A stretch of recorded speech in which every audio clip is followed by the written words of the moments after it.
Ատոմակայանի հետ կապված Նիկոլ Փաշինյանը քննարկում է ունեցել Վլադիմիր Պուտինի հետ 36 թվականից հետո կառուցվող մոդուլային ատոմակայանների հետ կապված, նաև ռուսական տարբերակն է դիտարկվում։ Բայց սազանդարները ուր են, որ ամերիկյան մոդուլայիններ էին ասում, հեսա բերելու ենք դնենք 10 հատ։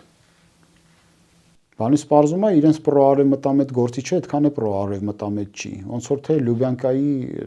բաներից է,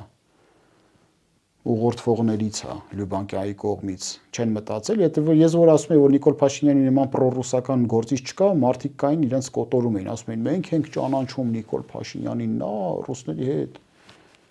Բա ո՞նց է լինում, որ տենց։ Ընդ որում ես անգամ եթե գնացել ես Ռուսաստան Վլադիմիր Պուտինի հետ մոդուլային ատոմակայանի մասին քննարկում ծառայես, քո միջուկային անվտանգության կոմիտեի ղեկավարի հետ դժվար էր կանչել մի երկու բերան զրուցել, հասկանալ ինչ տեխնոլոգիաներ կա առաջին հերթին, որ Պուտինը ձեռով ոտով քեզ տեխնոլոգիա բացատրի, դու հասկանաս գոնե պահի տակ։